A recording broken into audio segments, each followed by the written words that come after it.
Buenas tardes, señores y señores. Bienvenidos al desarrollo de la clase correspondientes a la materia de ciencias naturales. Un gusto poder compartir con ustedes el desarrollo de las actividades dentro de esta nueva semana que estamos ya por concluir. Estamos desarrollando una clase asincrónica por problemas de índole personal, por problemas de carácter personal. Lo estamos haciendo de esta manera para que ustedes tengan todo el material pertinente. Iniciamos en pantalla presentando el formato para recursos de aprendizaje correspondientes a tarea. Estamos en la asignatura de Ciencias Naturales, en la unidad número 2 de Ecosistemas y Biomas. Vamos a ver el tema número 1, los ciclos biogeoquímicos de los ecosistemas, efectos de la contaminación atmosférica y los ciclos biogeoquímicos son los temas que vamos a ver en el desarrollo de la presente clase. Tienen ustedes el tipo de tarea, tienen el objetivo de tarea y a continuación tienen las instrucciones. Recuerden que el trabajo es individual, deben leer el compendio de la unidad 2, tema número 1. Pueden ampliar su información sobre el mismo tema con otras bibliografías de ser necesario. ¿Qué es lo que tienen que hacer como tarea? Dice, desarrolla las siguientes preguntas. ¿En qué parte de los ciclos biogeoquímicos se puede ver el efecto de la actividad del ser humano? Para que ustedes puedan desarrollar esta actividad, ustedes pueden ver el video que corresponde a la pregunta, el cual obviamente tienen el link a continuación. En ese link ustedes pueden encontrar un video, el cual ustedes pueden revisar para que ustedes puedan comprender de mejor manera y aportar su respuesta que sea coherente y efectiva en función de la pregunta que se les ha planteado. Es todo lo que tienen que hacer para la presente semana. Recuerden que el trabajo es 100% escrito, por ende, esto tiene que ser a mano. Obviamente, para el desarrollo y la presentación de la tarea, ustedes tienen que desarrollar la rotulación de la misma. Aquí tienen el esquema, el cual ustedes tienen que cumplir. En la parte superior de su hojita, ustedes tienen que colocar nombre, curso, fecha, materia, tema de la tarea, la semana a la que pertenece y obviamente el nombre del colegio bien centrado en la parte superior. Es todo lo que ustedes tienen que hacer. Recuerden que todas las actividades son 100% hechas a mano, no tienen que ser desarrolladas en otra actividad. En función del contenido, ustedes deben revisar las recomendaciones, la rúbrica de calificaciones y al final de todo este proceso tenemos la información para el desarrollo de los recursos de plataforma. Estamos en la unidad número 2 con el tema de los ciclos biogeoquímicos de los ecosistemas, efectos de la contaminación atmosférica y los ciclos biogeoquímicos. Son los temas que nosotros vamos a ver correspondientes a esta primera semana del 17 de marzo del 2025. De hecho, esta tarea permite entregas desde el 17 de marzo, la fecha límite de entrega es el 14 de abril y la fecha de publicación de esta calificación será hasta el 18 de abril. Tienen toda la información pertinente en función del desarrollo de las actividades correspondientes a al inicio, pues, de esta unidad número 2. Una vez que ustedes tienen toda la información pertinente en función del desarrollo de las actividades, vamos a continuar y vamos a iniciar nuestra clase presentando el material de apoyo, en el cual obviamente tienen todo el contenido y vamos a ver los ecosistemas y biomas. Vamos a continuación a ver el flujo de energía de los ecosistemas. Los productores obtienen la materia del suelo y habíamos visto esta parte en clases anteriores, el agua y el aire mediante la fotosíntesis. Esto es el proceso a través del cual las plantas obtienen su propio alimento. Al ser comidos por un consumidor, parte de esta materia se incorpora al cuerpo de este último organismo. De este modo, la materia pasa a un nivel trófico a otro. La actividad de los descomponedores permite que la materia que circula por las cadenas tróficas regrese al medio. Posteriormente será utilizada de nuevo por los productores. La transferencia de la materia de un nivel trófico a otro no es absoluta, ya que parte de ella retorna al medio a través de la respiración o la excreción. Por otro lado, el flujo de energía consiste en la circulación de energía desde que es captada por los productores hasta que llega a los niveles tróficos más altos, así como su progresiva liberación al ambiente. Gran parte de la energía de los seres vivos se disipa en el ambiente en forma de calor, trabajo que generan los mismos organismos. El sol es la fuente de energía de la que dependen todos los seres vivos del planeta. Esta energía es captada por los pigmentos de los seres fotosintéticos, sobre todo de los vegetales, que la absorben y la transforman en energía química. Del mismo modo que ocurre con el ciclo de la materia, en cada eslabón se produce una transferencia de energía de un ser vivo a otro. Cada ser vivo utiliza esta energía y en parte la disipa durante los procesos en la que consume, como el movimiento o la producción de calor. La energía no sigue un proceso cíclico, ya que no puede ser recuperada e incorporada nuevamente a los ecosistemas. En este caso hablamos de un flujo de energía y justamente aquí nosotros podemos ver el flujo de energía dentro de un ecosistema, como nosotros prácticamente cómo se desarrolla en nuestro ecosistema. Tenemos en este caso tenemos la respiración, tenemos los descomponedores, los productores, los consumidores, qué es lo que hacen a partir de la energía saliente y la energía lumínica. Y tenemos el esquema, cómo funciona estas estructuras. La energía entra en la biosfera en forma de energía lumínica. Tan solo el 1% de la energía solar que llega a la superficie terrestre es aprovechada por los productores. La energía se incorpora a la red alimentaria en forma de energía química y sale del ecosistema en forma de energía calorífica. Y aquí en este esquema nosotros podemos ver justamente qué es lo que sucede.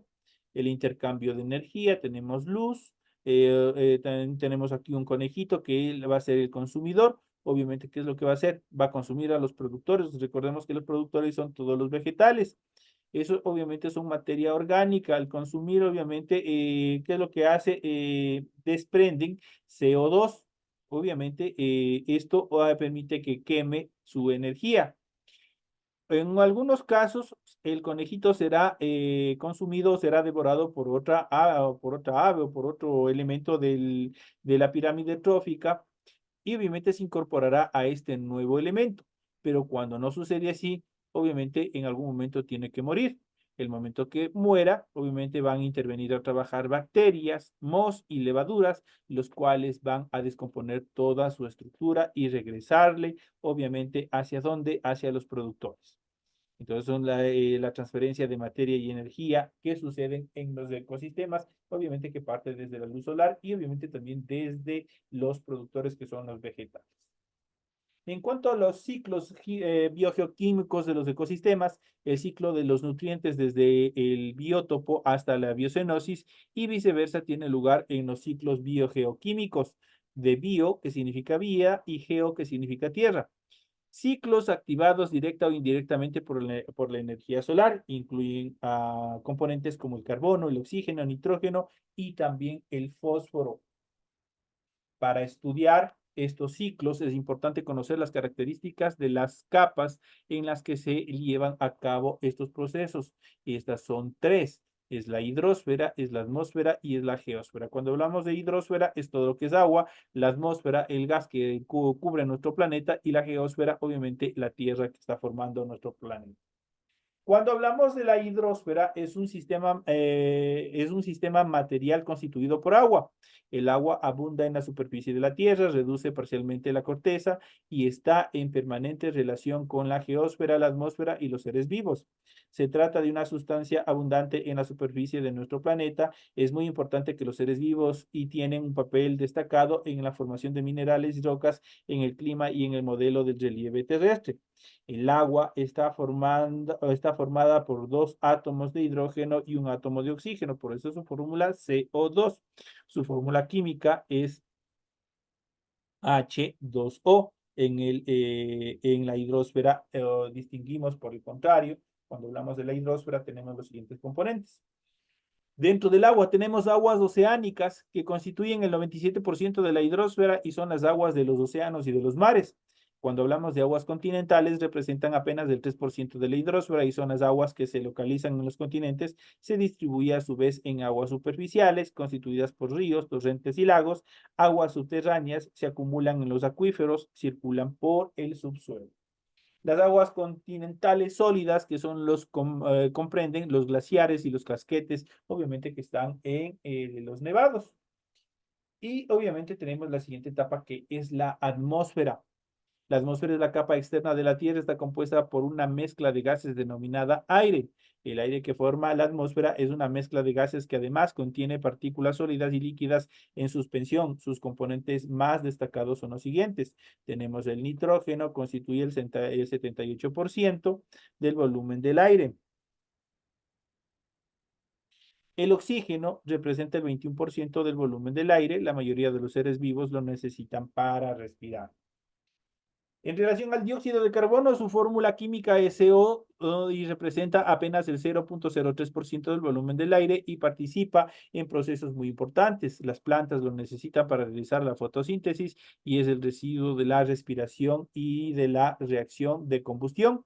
Este gas retiene el calor de los rayos solares y contribuye a mantener la temperatura atmosférica dentro de unos valores que permiten el desarrollo de la vida.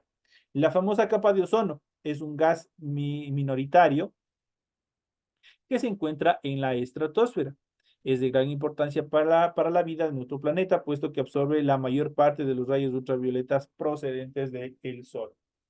En cuanto a los efectos de la contaminación atmosférica, al expulsar los contaminantes de la atmósfera, estos se concentran inicialmente en la zona donde se ha producido la emisión. Sin embargo, los vientos suelen dispersar la contaminación de manera que las sustancias emitidas de un lugar son distribuidas hacia regiones vecinas y después por todo el planeta. Las problemáticas principales derivadas de la contaminación atmosférica pueden ser las siguientes. De hecho, son, por ejemplo, el primero y el más importante, el calentamiento global. El dióxido de carbono y otros gases presentes en la atmósfera producen de manera natural el efecto invernadero. Este consiste en la retención por parte de la atmósfera de la radiación solar reflejada por la superficie terrestre. Las grandes cantidades de estos gases que al ser humano emite a la atmósfera hacen que el efecto invernadero natural obviamente aumente en su intensidad. Esto contribuye a que la temperatura global de la atmósfera se eleva lentamente. Este calentamiento global podría llevar a la fusión del hielo polar, que provocaría el aumento del nivel de los mares y la inundación de amplias zonas litorales. A su vez, el ascenso de la temperatura cambiaría la disminución de los climas y los ecosistemas del planeta. La destrucción de la capa de ozono, los clorofluorocarbonos en su fórmula CFC ascienden con facilidad hasta la capa de ozono. Allí reaccionan con el ozono y lo destruyen. De forma que los rayos ultravioletas del Sol llegan en mayor cantidad hasta la superficie del planeta. Esto puede causar graves trastornos a la salud de los seres vivos. En cuanto a la geósfera, por el contrario, la geósfera está constituida por minerales que se agrupan formando rocas. Los minerales y rocas se disponen en tres capas concéntricas que se denominan corteza, manto y núcleo. Cuando hablamos de la corteza, es la capa sólida más superficial de la Tierra, está formada por rocas que contienen oxígeno, silicio, aluminio y hierro, mientras que el manto es la capa interior, está constituida básicamente por oxígeno, magnesio, silicio y hierro. Se dividen en manto superior y en manto superior a su vez. El núcleo está situado en la parte más interna de la Tierra. Las rocas que lo constituyen están formadas por el hierro y el níquel. Estos materiales le dan una elevada densidad y hacen que el núcleo sea el responsable del campo magnético que tiene nuestro planeta. La densidad de los materiales y la temperatura a la que las rocas se ven sometidas determinan que tengan un comportamiento plástico y rígido. Esta propiedad hace que se pueda distinguir otras divisiones en el interior de la geósfera según su estructura dinámica. Dentro de ellos podemos mencionar la litosfera, es la capa sólida y tiene un comportamiento rígido. Está dividida en grandes fragmentos que constituyen las placas litosféricas. Comprende la corteza oceánica y la continental y los primeros 100 kilómetros del manto superior. En cuanto a la astenosfera, es una capa principal sólida, aunque también contiene una parte de materiales fundidos que le dan plasticidad. Estos materiales son los responsables de la dinámica de las placas. En cuanto a la mesósfera, los materiales de esta capa se encuentran en estado sólido, corresponde a una parte del manto superior y todo el manto inferior. Y la endosfera corresponde a todo el núcleo. El núcleo externo es fluido y tiene un comportamiento plástico. El núcleo interno es sólido y por tanto tiene un comportamiento rígido. En el siguiente gráfico nosotros podemos observar el modelo geoquímico de izquierda y el modelo geodinámico a la derecha. Entonces, ahí podemos ver, en la primera tenemos en la parte estructural, vamos a ver, tenemos la parte superior, tenemos la litosfera, luego tenemos la capa de la astenosfera, la mesósfera, el núcleo externo y el núcleo interno que está constituyendo prácticamente está estructurando la endosfera. mientras que en el modelo geoquímico podemos observar la corteza, el manto superior, manto inferior, el núcleo exterior y el núcleo interior. De esa manera está constituido las capas que conforman la masa de nuestro planeta. En cuanto a los ciclos biogeoquímicos, los elementos que forman parte de la materia viva reciben el nombre de bioelementos. Los principales son el carbono, el hidrógeno, el oxígeno, nitrógeno, fósforo y azufre, que constituyen el 99% de la materia viva. La reserva de bioelementos en la Tierra es limitada. Un ciclo biogeoquímico se define como el recorrido que sigue un bioelemento en la naturaleza. Es captado del medio ambiente por los seres vivos, pasa de un ser vivo a otro y vuelve otra vez al medio. Casi parecido a la cadena trófica que habíamos visto con los animales. El equilibrio de estos ciclos es indispensable para el mantenimiento de la vida. Sin embargo, la actividad humana, esto es la contaminación, la tala de bosques, la sobreexplotación de recursos, está alterando todos estos ciclos. La velocidad a la que se producen los ciclos biogeoquímicos depende de diversos factores, como la vida de las moléculas o el tiempo que necesitan para descomponerse. Los elementos que forman parte del ciclo pueden quedar adaptados o apartados de él durante largos periodos. Ese es el caso del carbón o del petróleo que se originan a partir de materia orgánica que quedó sepultada en el litosfera. A continuación, describimos los ciclos bioquímicos del carbono y el oxígeno, el nitrógeno y el fósforo, elementos fundamentales en la composición de la materia orgánica. El hidrógeno también es un bioelemento fundamental y su circulación en los ecosistemas está incluida en los ciclos citados anteriormente. Arrancamos con el primer ciclo, el ciclo del oxígeno. La reserva fundamental del oxígeno utilizable por los seres vivos está en la atmósfera. Su ciclo está estrechamente vinculado con el del carbono, pues el proceso por el cual el carbono es asimilado por las plantas, eso de la fotosíntesis, supone también devolución del oxígeno a la atmósfera, mientras que el proceso de respiración ocasiona el efecto contrario. Por otra parte del ciclo natural del oxígeno que tiene un probable interés directo por los seres vivos es la superficie de la Tierra en su conversión en ozono. Las moléculas del ozono activadas por la radiación de onda corta se rompen en átomos libres de oxígeno que reaccionan con las otras moléculas de oxígeno y forman, perdón, de ozono y forman como tal el ozono. Esta reacción es reversible de forma que el ozono, al absorber radiaciones ultravioletas, vuelve a convertirse en ozono. El ciclo del oxígeno es la cadena de reacción y procesos que describen la circulación del oxígeno en la biosfera terrestre. Aquí nosotros podemos ver un gráfico justamente del ciclo del oxígeno, cómo se van descomponiendo, cómo obviamente se van transformando en un proceso cíclico en el cual obviamente intervienen todos los seres en la Tierra. En cuanto al ciclo del carbono, el carbono se intercambia entre la biosfera, geósfera, hidrosfera y también la atmósfera. Junto con el nitrógeno y el agua, el ciclo del carbono comprende una secuencia de eventos que es clave para hacer que a la Tierra capaz de sostener la vida. Describe el movimiento del carbono al ser reciclado y reusado por la biosfera, incluidos los sumideros de carbono. Este componente se incorpora a los organismos fotosintéticos que captan el CO2, perdón, el CO de la atmósfera y lo transforman en azúcares. Tanto los organismos autótrofos como los heterótrofos producen dióxido de carbono, CO. Por otra parte, los diversos organismos y descomponedores actúan sobre la materia orgánica de los organismos que mueren y desprenden también CO. Aquí igual tenemos el ciclo del carbono, cómo se va cumpliendo, cómo se va desarrollando en nuestro medio ambiente. En cuanto al ciclo del nitrógeno, el nitrógeno se encuentra principalmente en forma de gas. Su representación es N. Es un elemento imprescindible como componente de las proteínas y los ácidos nucleicos. Sin embargo, únicamente las bacterias fijadoras de nitrógeno pueden utilizarlo. Dichas bacterias captan nitrógeno del aire y lo transforman en aminoácidos. Este proceso recibe el nombre de fijación de nitrógeno. A continuación, las bacterias nitrificantes convierten el amoníaco en nitrato y en nitrito y este en nitrato. Esta segunda fase del proceso se denomina nitrificación. Los nitratos son absorbidos por las raíces de las plantas que satisfacen de este modo su demanda de nitrógeno.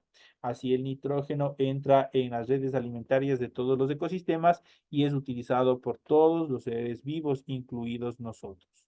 Todo mundo está relacionado. De hecho, una de las características de los seres vivos, obviamente, es tener carbono en nuestras estructuras. En cuanto al ciclo del fósforo,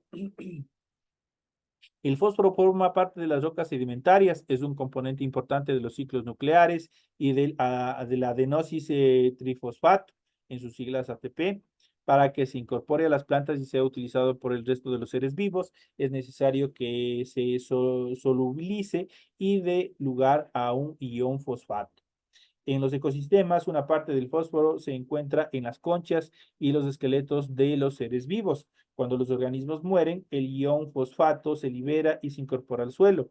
En los ecosistemas marinos, el fósforo se acumula en los sedimentos del fondo oceánico, que constituye su mayor depósito. Por tanto, allí queda fuera del alcance de los seres vivos, excepto en zonas de afloramiento. Y estas son las características que nosotros hemos ido analizando en función de los ciclos de determinados elementos importantes para el desarrollo de la vida dentro de nuestro planeta. Y son los ciclos biogeoquímicos que nosotros hemos ido analizando en función justamente del carbono, que es fundamental, es uno de los elementos presentes en todos los seres vivos, tanto vegetales como animales, el hidrógeno, el oxígeno, nitrógeno, fósforo y el azufre. Esos son los componentes principales de que obviamente y seguiremos viendo otros elementos más que están constituyendo todas estas cadenas de estructuras y obviamente que son fundamentales que se desarrollen estos procesos biogeoquímicos para el desarrollo de la vida en nuestro planeta. Esas son las características y los temas que nosotros hemos analizado durante este tema. Tienen toda la explicación pertinente para que ustedes puedan seguir desarrollando su tarea. Recuerden que siempre deben estar atentos a su plataforma porque en cualquier momento, obviamente, se presentará ya el material pertinente para que ustedes sigan desarrollando todas sus actividades. Señores y señores, una feliz tarde.